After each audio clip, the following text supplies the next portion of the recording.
Assalamualaikum warahmatullahi wabarakatuh. Kembali lagi dalam channel Angkel Wira. Angkel kali ini kembali membahas SK Baca Dosen Kemendikbud untuk Etika dan Tridharma Perguruan Tinggi. Namun sebelum Angkel lanjut, teman-teman bisa subscribe channel ini, like, share, and comment, serta nyalakan lonceng notifikasinya agar teman-teman senantiasa memperoleh informasi dari Angkel Wira seputar CPNS ya.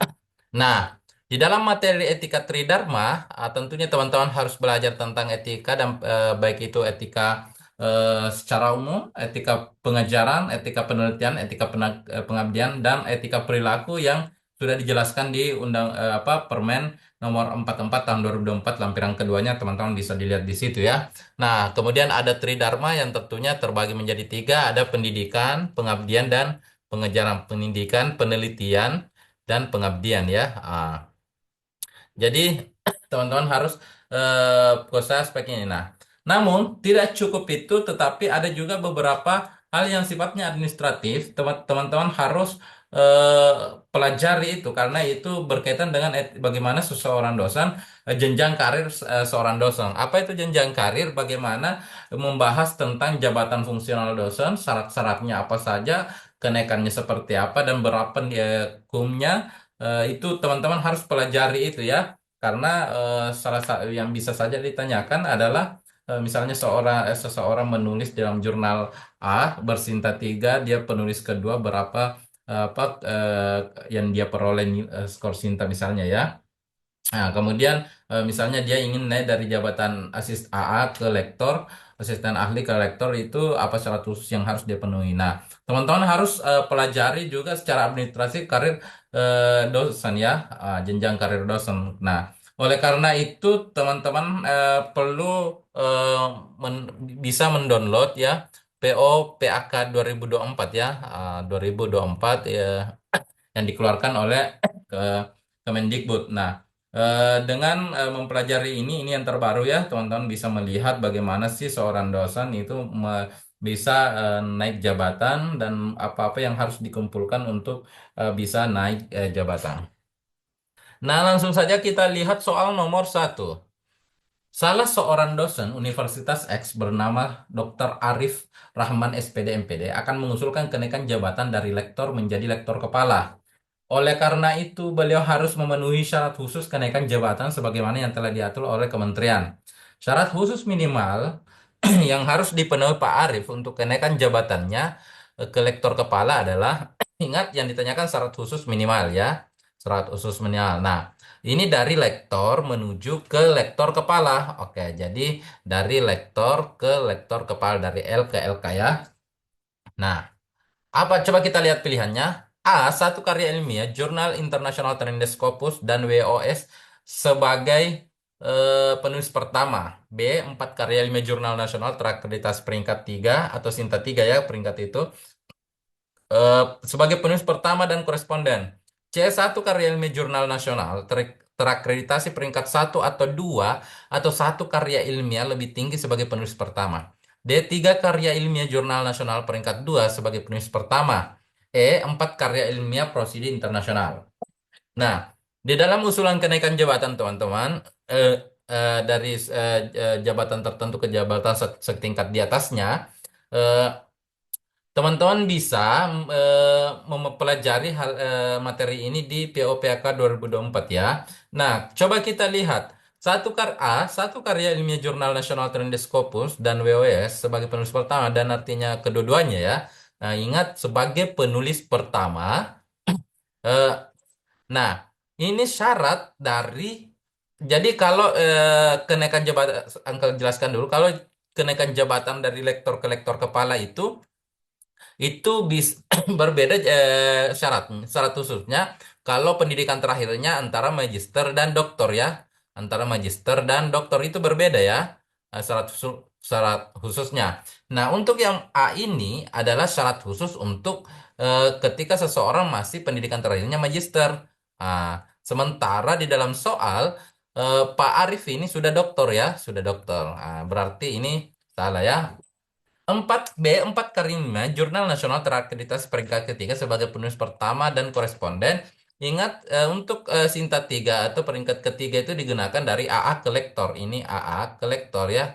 Meskipun bukan, tidak mesti 4 ya. Berarti ini salah ya. Kemudian satu karya ilmiah jurnal nasional terakreditasi peringkat satu dan 2, satu dan atau 2 ya, berarti boleh salah satunya. Atau satu karya atau berarti boleh dipilih ya, yang mana memenuhi satu karya ilmiah lebih tinggi sebagai penulis pertama. Lebih tinggi sebagai, jadi lebih tinggi dari Sinta satu atau 2 sebagai penulis pertama. Nah, inilah syarat khusus untuk kenaikan pangkat dari lektor ke lektor kepala dengan pendidikan terakhir doktor ya. Ini ya, C ini. Nah, prosidin itu tidak pernah digunakan sebagai syarat khusus untuk kenaikan jabatan ya. D ini coba kita lihat. Tiga karya ilmiah jurnal nasional peringkat 2 sebagai penulis pertama. Ini memenuhi ya.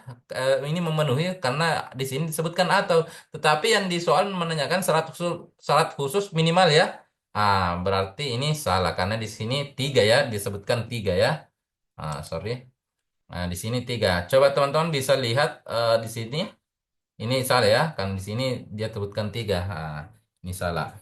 Coba di sini kita lihat teman-teman. Di sini syarat khususnya ada dua ya, ada magister, ada doktor ya untuk syarat khusus karya ilmiah.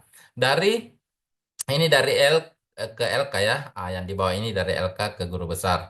Nah, untuk doktoral itu satu karya ilmiah jurnal nasional terakreditasi peringkat satu atau dua atau satu karya ilmiah lebih tinggi sebagai penulis pertama ya. Ingat jadi kalau ada di pilihan sebagai penulis kedua itu jangan pilih ya. Syaratnya adalah kalian harus penulis pertama ya. Jadi kedua-duanya baik magister maupun doktoral itu wajib penulis pertama ya. Oke. Coba kita lihat soal berikutnya. Ya, soal berikutnya.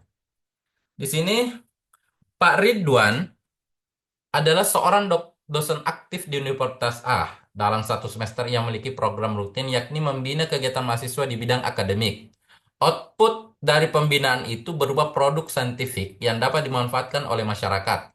Dalam penilaian angka kredit, kegiatan itu dapat dinilai dan diakui sebanyak dapat diakui maksimal 2 kegiatan per semester dengan angka kredit 2. B. Dapat diakui maksimal satu kegiatan per semester dengan angka kredit 2. C. Dapat diakui maksimal 2 kegiatan per semester dengan angka kredit 1. D. Dapat diakui maksimal satu kegiatan per semester dengan angka kredit 1. E. Dapat diakui maksimal 2 kegiatan per semester dengan angka kredit 0,5. Ingat kita harus lihat dulu kesesuaiannya ya bahwa apa kegiatannya Pak siapa ini Pak dosen ini ya Pak Ridwan ini ya. Nah, dia punya produk, dia membina program rutin, membina kegiatan mahasiswa di bidang akademik. Ini programnya ya. Apa outputnya? Outputnya adalah produk saintifik. Produk saintifik ya, tentunya yang dapat digunakan oleh masyarakat. Nah, coba kita lihat bagaimana PAPOK-nya diatur di dalam peraturan yang terbaru 2024 ya. Kita lihat di sini ya. Ah, di sini membina kegiatan akademik mahasiswa ya termasuk kegiatan yang membimbing mahasiswa dalam menghasilkan prodi. Jadi ada di poin 6 ini ya kegiatan Pak Ridwan ini. Nah, di sini yang diakui adalah 2 kegiatan per semester. Apa artinya 2 kegiatan per semester? Artinya ketika Pak Ridwan memiliki 3 kegiatan terkait masalah pembinaan bidang akademik, maka yang diakui yang dapat diterima itu hanya 2 ya. Meskipun 10 kegiatan yang dapat diakui hanya 2 ya. Dan angka kreditnya juga itu adalah 2 ya. Gitu. Jadi tetapi kalau satu ya itu dapat diakui satu itu ya. Tetapi maksudnya adalah ini di bagian ini adalah angka apa yang diakui maksimal ya. Jumlah maksimal yang dapat diakui. Berarti yang dapat diakui maksimal 2 dengan angka kredit 2. Berarti yang benar adalah A ya. Maksimal 2 kegiatan. Jadi kolom ini adalah kolom yang diakui yang ini. Ya, jadi kalau misalnya nomor 7 mengembangkan program kuliah mempunyai nilai kebaharuan dan metode dan atau substansi setiap produk itu maksimal hanya satu mata kuliah yang bisa diakui per semesternya ya. Jadi kalau Anda punya 2 mata kuliah dengan apa dengan mempunyai nilai kebaharuan metode yang dapat diakui hanya satu ya. Oke. Nah, ini diakui satu kegiatan per semester dengan angka kredit 2 salah ya. Ah, jadi ini ah, jadi yang tepat adalah A berdasarkan aturan nomor 6 ini ya. Oke, selanjutnya kita lihat soal nomor 3. Pak Rinto menulis sebuah karya ilmiah dengan mempublikasikannya di Jurnal Indeks Copernicus Internasional atau ICIA. Ia menulis jurnal tersebut untuk mengumpulkan angka kredit dalam rangka kenaikan jabatan. Dari karya ilmiah tersebut, ia mendapatkan tambahan angka kredit sebesar 20. Untuk memperoleh angka kredit tersebut, maka Pak Rinto harus melengkapi bukti kegiatan berupa A. Scan halaman sampul dan dewan redaksi serta bukti kegiatan. B. Scan halaman sampul, dewan redaksi, daftar isi, dan bukti kegiatan. C. Scan halaman sampul, dewan redaksi, daftar isi, bukti kegiatan, serta hasil penelitian. D. Scan halaman sampul, dewan redaksi, hasil penelitian, dan bukti kegiatan. Scan halaman pengesahan dan hasil penelitian. Nah, kalau dari lihat pilihannya ini, ini pasti salah karena yang pertama adalah biasanya itu yang banyak berulang itu biasa menjadi pilihan juga ya halaman sampul halaman sampul. Nah, teman-teman harus paham bahwa kalau kita punya apa penelitian ya, kemudian dipublikasikan, apa sih yang menjadi bukti yang dapat dokumen bukti yang dapat untuk memperoleh angka kredit sebesar 20 itu tuh. Yang pertama adalah kita harus punya scan halaman sampul ya, halaman sampul. Nah, selain itu, teman-teman ya, kita juga harus punya dewan redaksi atau redaksi yang terdaftar. Jadi, istilah lain dari dewan redaksi itu adalah redaksi terdaftar ya, redaksi terdaftar atau pendaftar ya.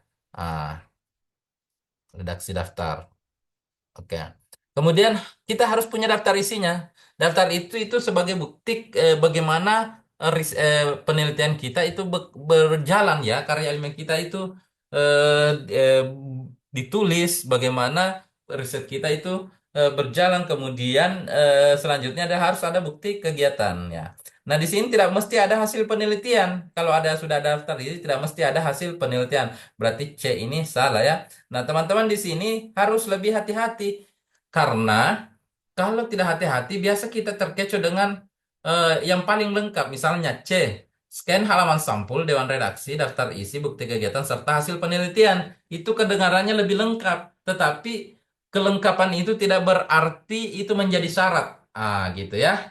Jadi harus bersesuaian dengan kebijakan yang telah dikeluarkan oleh kementerian. Jadi jawaban yang tepat di sini untuk apa bukti kegiatan untuk memperoleh angka kredit tersebut adalah scan halaman sampul, dewan redaksi, daftar isi, dan bukti kegiatan. Itu ada di bagian B. Di sini diatur ya. Di sini di poin 5 ini, coba kita lihat. Jurnal nasional berbahasa Inggris atau berbahasa PBB terindeks pada basis data kementerian ya. Contohnya di CABI atau Indeks Copernicus Internasional atau ICI ya. Nah, itu apa syaratnya? Pertama, pindah halaman sampul. Ini bukti kegiatan buktinya ya yang harus dipenuhi. Dewan redaksi atau redaksi pelaksana atau redaksi daftar ya. Kemudian daftar isi ya, kemudian daftar isi, kemudian bukti kinerja ya, bukti kinerja atau bukti kegiatan, gitu. Jadi teman-teman, bagaimana bukti kinerja itu atau bukti kegiatan itu menunjukkan adanya perkembangan dari setiap perjalanan riset kita ya, bukti kinerja kita, apakah kurvanya berkembang ya. Di sini bukti kinerja ya, oke, atau bukti kegiatan. Oke, teman-teman bisa cukup pelajari ini. Eh, dengan mempelajari ini, teman-teman bisa menambah wawasan dan pengetahuan teman-teman di dalam menjawab setiap soal-soal ya yang ada di dalam tes nanti. Semoga ini memberikan manfaat dari sini bukti kinerja ya. Oke, bukti kinerja. Di sini bukti kinerja ya, kinerja. Di situ bukti kinerja itu menunjukkan adanya peningkatan ya bukti bagaimana Anda melaksanakan bagaimana kinerja itu pengembangan kinerja itu ya gitu. Ah, Bisa juga dari istilah itu nanti tetapi insya Allah di dalam tes nanti itu teman-teman bisa melihat soal-soal yang lebih eh, apa memiliki reaksi-reaksi yang lebih tepat ya. Nah, eh, dengan mempelajari POPAK 2024 ini semua teman-teman bisa download ya POPAK ini untuk menambah wawasan teman-teman di dalam memperoleh tambahan pengetahuan terkait etika dan tridharma. Hanya itu yang sempat Uncle sampaikan dalam pertemuan kali ini, dalam video kali ini. Semoga memberikan manfaat. Uncle doakan semoga kalian semua lulus menjadi ASN di tahun 2024 ini. Ingat teman-teman, tidak ada yang menghalangi teman-teman untuk menjadi ASN di tahun 2024 ini kecuali tiga perkara. Yang pertama, rasa malas dari belajar. Yang kedua, lalai terhadap doa. Yang ketiga, sombong terhadap takdir. Oleh karena itu, senantiasa belajar, senantiasa berdoa, dan serahkan hasilnya kepada Tuhan Yang Maha Esa. Sekian dari yang kelira. Assalamualaikum warahmatullahi wabarakatuh.